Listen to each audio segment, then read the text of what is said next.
It helps when I open my camera. See, Good much morning. better. Say Must have been something? busy yesterday. I can tell. You were busy? No, I said you must have been busy. You know how I can tell? No. Because you didn't cut your hair. Yeah. Yeah, that's on the to-do list today, for sure. Yeah, no, I actually got up from yesterday's call in the morning and said, you know what, screw it. I just, I'm not feeling it. So all three of us, my wife, my son, and myself, we packed up and just went to the library. It's about a half 20 minutes, 20 to half an hour walk one way. Yeah, That was beautiful, absolutely nice. beautiful. That was a great day yesterday. Yeah, today is even better supposedly. Yeah, It's like 20 degrees in March. it's the way it should be. How was your day yesterday? It was good. Um, Not as productive as I would have liked, but the coaching session in the afternoon was great. Oh It was yeah, basically, yeah, it was basically, he calls it a laser coaching session. So it's an hour and a half, laser. You and know where everyone the on, laser? exactly. Can I get a freaking laser? $1 million. Where is like millions of 1 billion? What Period. happened to Mike Myers? Sorry. Forget I asked the question. Please tell me about your session. So basically, his goal throughout the whole course is with these weekly calls is that everyone on the course gets at least one coaching session. So he basically spent 30 minutes per person. So he went through three people, and the value is, I mean, you get to observe him coaching somebody, so you can model how he does it. And I mean, he's quite masterful at it. So it's he makes it look very simple. But I'd say the amazing thing is all three people came away with, I think, pretty profound insights into each of their issues that they were raising. So it's, it just reinforces the power of the exercise that you go through when you know what you're doing. What was your profound insight? Um, well, I mean, when you're watching, you have your own insights. They're not necessarily as deep as what, because you don't have the same issues as necessarily that align with what those folks are dealing with. My insight is more on the technique and the skill that he has of how he, because he doesn't really, I'd say there's like 80% of him just asking the person questions that gets them to answer their own issue. And then 20% is him providing tactics or context or telling a similar story or whatever to try and give you some advice or an answer. But for the most part, and I mean, this is part of the philosophical thing of his angle of coaching is that the solutions come from within. So it's quite a powerful experience. So anyway, I'm looking forward to it. I'm on the schedule for next week. I'm number 6 in the queue. So Okay. he went through 1, 2, and 3 this week. So next week I'm up. But I just finished. Well, I'm not 100% finished, but I added a page, like a thing to my landing page on my website for coaching. And then I've added a page with an assessment. So I'm going to collect some data, try to collect some data. So my Thursday thought today is all about coaching, basically announcing that I'm getting into coaching and asking people to go to this link and fill out this survey that asks them, like, have they ever been coached? Have they thought about being coached? How often would they want to be coached? What types of things would they want to be coached on? And how much would they want to spend on coaching per year? So just Is going to the, try is the last question relevant? and yeah, well, I mean, I'm trying to collect some data points to get an idea of It's the reason I'm asking is why you because, ask. well, because in all of research that we've done in the past, I mean, in corporate life, every time you ask a question about money, two things happen.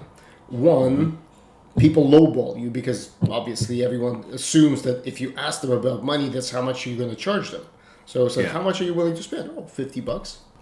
Who spends, like, nobody charges $50 for a coaching session, but people choose to say that. Or the second thing happens is people feel completely displaced by the question because they've never paid for coaching, so they don't have any frame of reference. So whatever they say is can be high, can be low, can be anywhere in between, just because they never contemplated it. And then some people think of coaching as a one-time event. So it's like, oh, I'll pay $200, I'll get Greg for an hour and a half.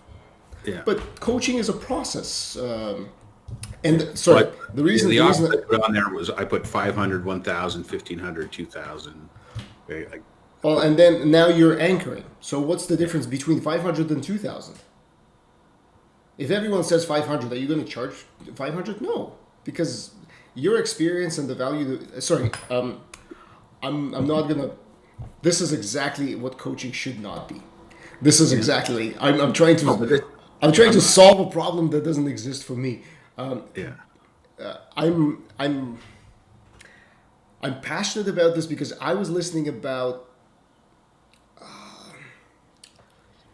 as part of my course there is a question about how to price services. Okay. And one of the things that most nutritionists do to this day is they charge by the hour. Yeah. And so there's two conflicting things that I'm trying to expose. Is one, in the welcome session, which you haven't watched because I've reworked the course now. In the welcome session, there is this debunking myths, and one of the myths is you should be charging by the hour. Well, as a client, I don't think of solving my health issues from a standpoint of time. It's not like, digestive issues. That sounds like about 5 or 7 hours worth of work. No, I need a solution, however long it takes. And so that was one thing. But the other thing was also because people don't know what they don't know. If you ask them so in the case of nutritionists, the example was, if you charge a person $100 an hour for your time, they expect that the solution costs about $100. But a nutritionist knows that the first session is only the intake, is when you get to know the person. It has to be done, but it doesn't add any value to the client first. Then their second session is the first interaction when you kind of fill them in with ideas of what to do. And it's like, whoa, oh, I didn't know this. This is great.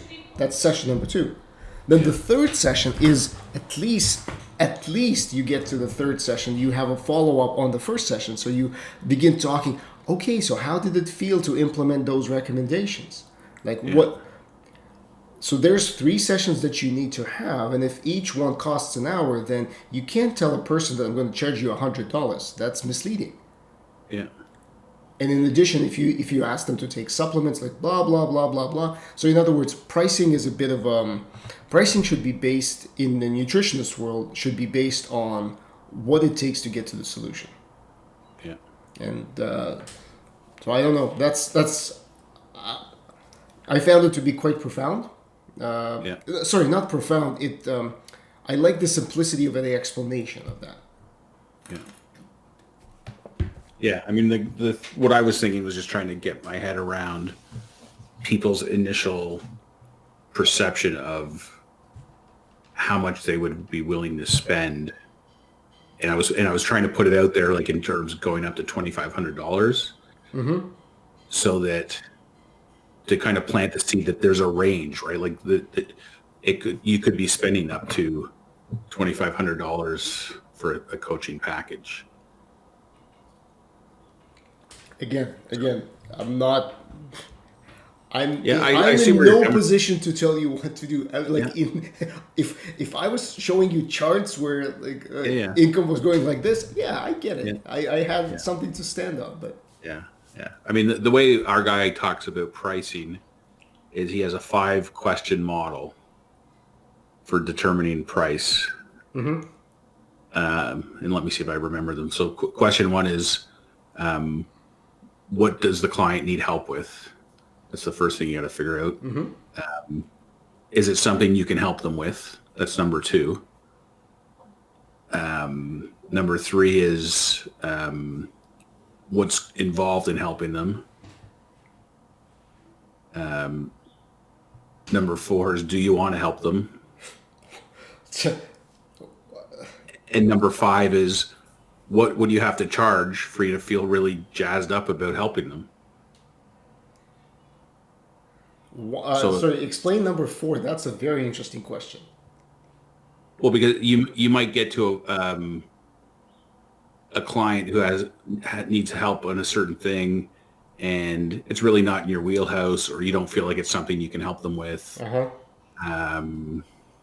Maybe you've had experiences with clients with similar issues, and it's just like, it's, I don't know, whatever. It's just, don't, basically the premise of it is, don't work with clients that you don't want to work with.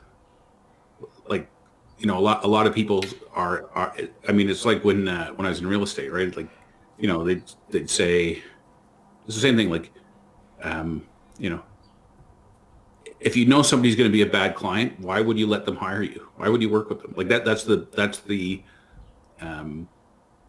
benefit or the privilege of being an entrepreneur or a solo practitioner or whatever, is that you choose your customers. So yeah, in the corporate world, like, like we've all had clients that we'd say, like, if I could fire this client, I would. Well, when you're running your own practice, that's a luxury that you have. You don't need to work with people that you don't want to work with. That's true. So, and then the pricing is, so he gave examples like, somebody phoned him up and said, oh, I want you to come do a 3-day intensive with me, where I am in my location, and I'll pay for your flight and whatever. And the guy's like, well, okay, it's like a 13-hour flight. It's this, it's that. How much would I have to get paid to make it so I'm not miserable about doing this? Mm-hmm. And then that's the price. And if they don't like that price, then you don't do it. Because he said the last thing you want to do is get into a scenario where, because it's gonna hinder your ability to actually help the person if, while you're helping them, all you're thinking about is, why am I doing this for such little money? It's a good point. It's a good point. I mean, and of course, like that 5-question model that he uses, it doesn't factor in everything. This doesn't factor in how much are people willing to spend, like, because that's his other. He does have a caveat that he's got a thing called distinctions, and one of them is expensive and empty versus cheap and full. So you can charge $10,000 an hour, but you're not going to have a practice because you're not going to have any clients. So you gotta balance between, and as you build your practice, then you can become more discerning, I suppose. But yep. And to your point about the hour, I think we talked about this a little bit before. Like his whole model too is you work under the premise that you're signing people up for packages. Mm-hmm. And he tells a story how he had a golf pro friend who was giving golf lessons by the hour, and he basically coached him into, like, why aren't you doing packages? He goes, well, nobody in golf does packages. Well, now the guy does everything is packages. So it's just like, from your nutritionist perspective, like, you're selling a package. Yeah. Because to your point, like, you can't go by the hour, because what can you solve in an hour? Nothing. Yeah. That's true. Anyway. So yeah, I don't know. I'll think about it. I mean, let's face it. It's not like I'm going to get I'm going to post this on my Thursday thought today and have 1,000 survey responses. So yeah, you're right. I'll get what I get, and I can assess how people are answering. Because there's 7 questions. I think 4 of them are multiple choice, and then 3 of them are like text open answer. Right. Kind of thing. So anyway, we'll see. Hopefully I get a better response than I did when I asked for people to volunteer to help coach them.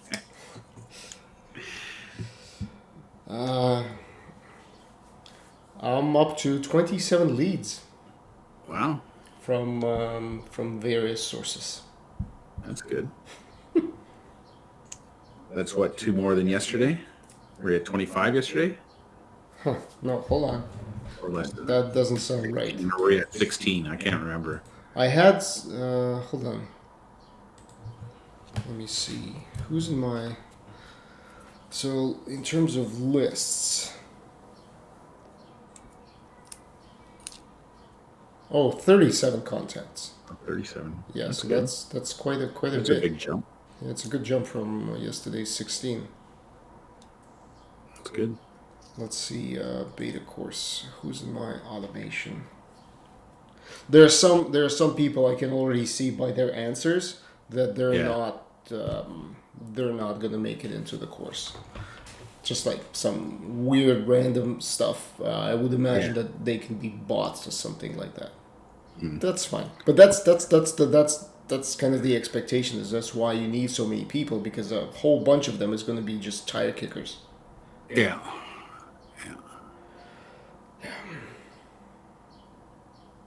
It's funny on the coaching session yesterday, one of the ladies was talking about how she's a sucker for anything that she watches, she signs up for.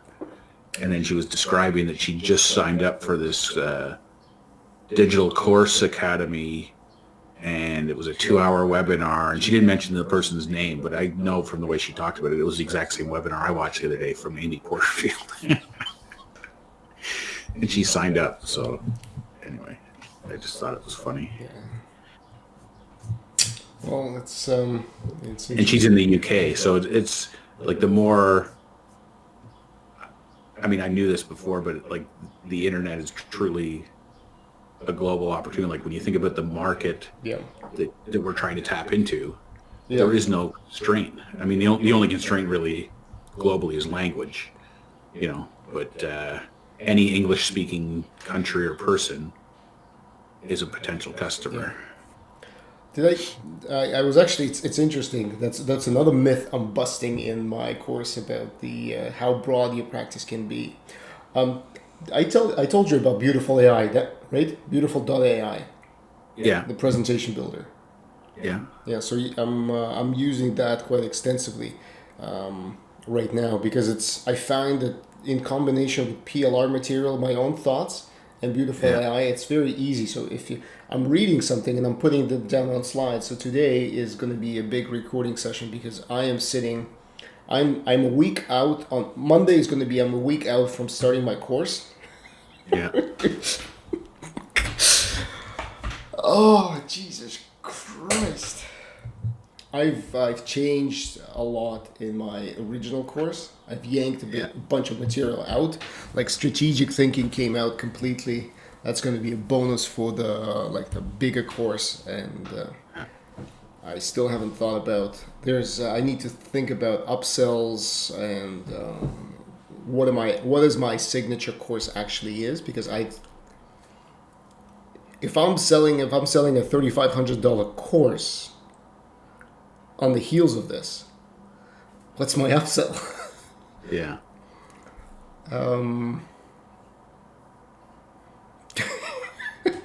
Your upsell into the $3,500? No, that's kind of that's. I'll need to. Or you want something in between?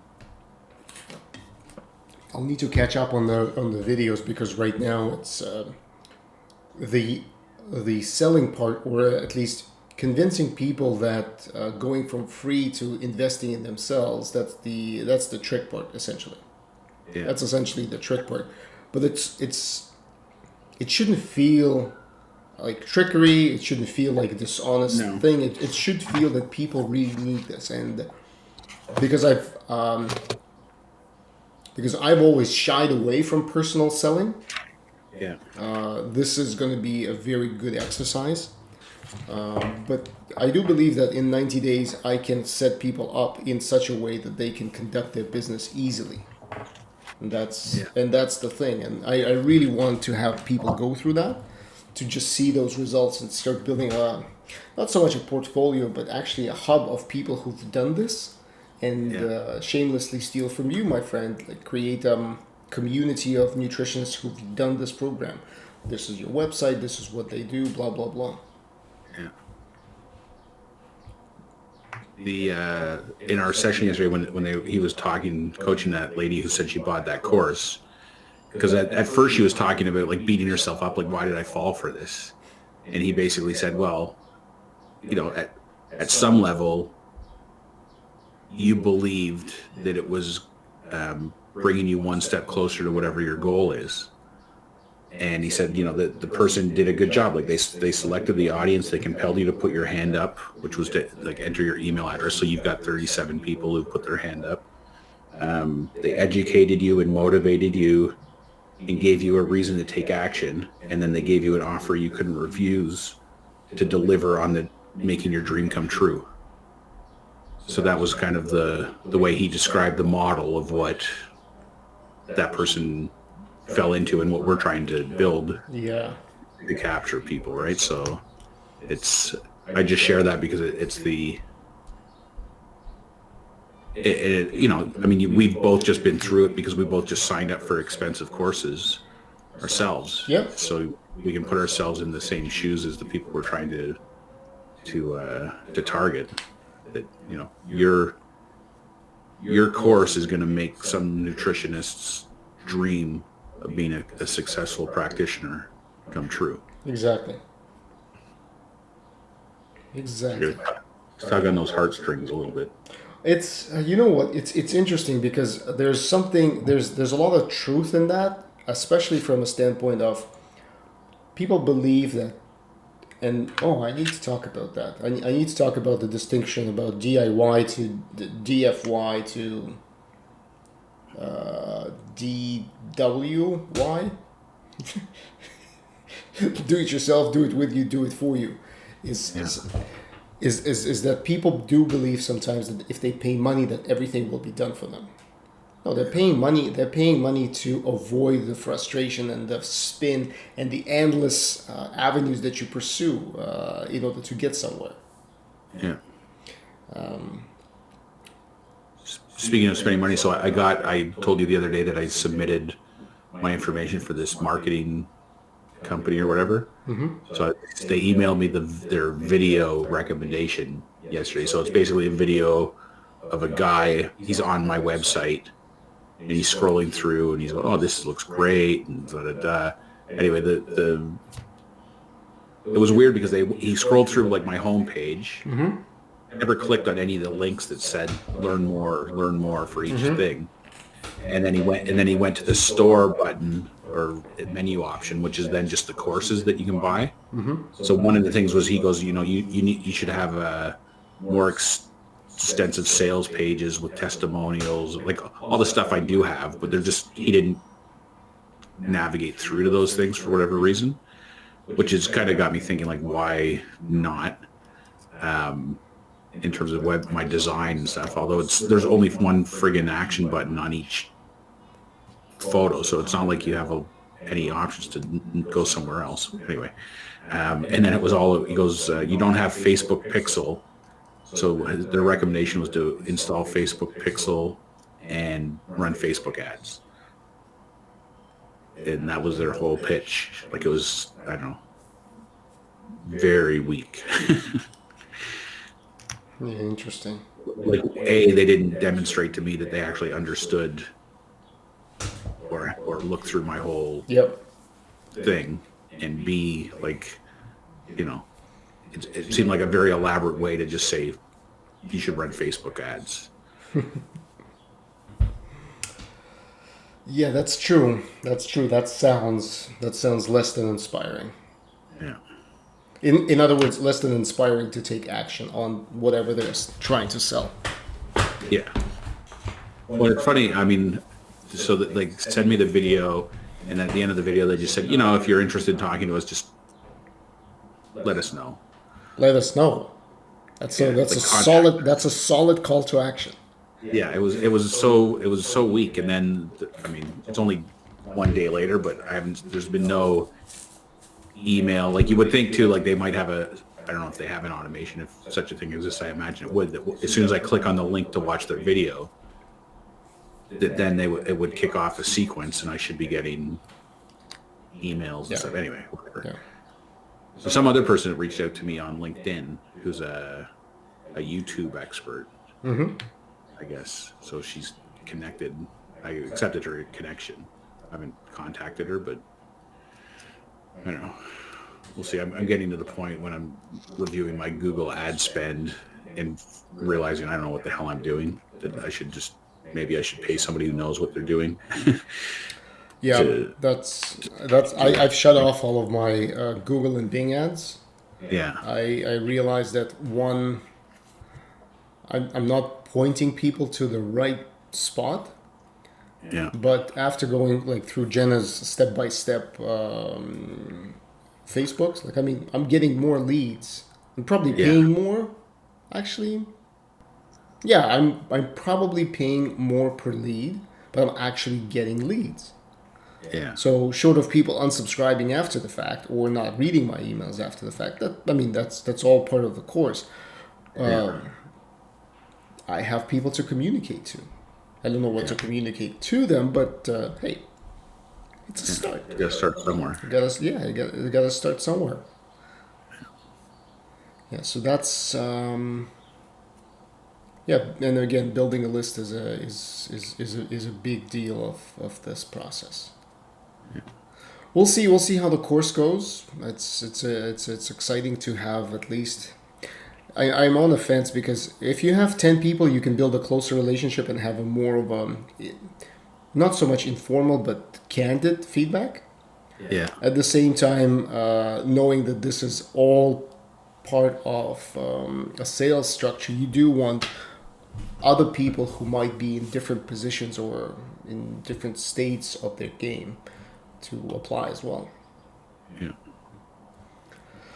One of the other things I picked up on yesterday, and my guy was talking about was he had a rule of thumb that was something like 4 to 7 hours. People need to be able to spend between 4 to 7 hours with you or your stuff online before they'll trust you. Like it's building a, getting to know you, your style, trusting what you're saying and stuff. So, I mean, I was thinking about that yesterday because this week is like 4 weeks that I've been doing my heightened activity online with more posts and videos and things. Mm-hmm. I'm hoping that, by having more content out there, it gives more touch points and so on to build some kind of a reputation. I mean, I sent out my thing yesterday because I usually do on Wednesday do my interview simulator, but I did that on Monday as my Monday video. So then yesterday I just sent out the entrepreneur versus entrepreneur thing. Yeah, that was cool. I like that. I was hoping we'd get like more subscribers and stuff. We got likes and I got quite a few views, but I didn't get my subscribership didn't move at all. Well, but it's the message is the same. People will not. Most people will not immediately buy from you unless they had some sort of an exposure to you. Yeah. The way I bought this course is a complete oddity. Yeah. But then again, oddities happen too. Yeah. Well, I mean, our guy uses this analogy of cheese. You got to figure out what is the cheese for the person. But he said, mice love cheese, but they hate cats more than cheese. So if they see your cheese, but they know there's a cat that's holding the cheese, they're not coming. So you gotta, What is this? Ravel that whole thing. Look who's here. Come on. There he is. Come on. Oh no, he's hiding under the desk. Right. Well, let's build some cheese because I need to record a bunch of videos today. I've been putting this off. Right. I thought I had the whole week, and here we are, Thursday. Crunch time. Yeah, crunch time. This better be a one-take wonder. Yeah. Oh, man. Well, good stuff, Greg. All right, we'll see you tomorrow. See you tomorrow, Bay. Bye bye.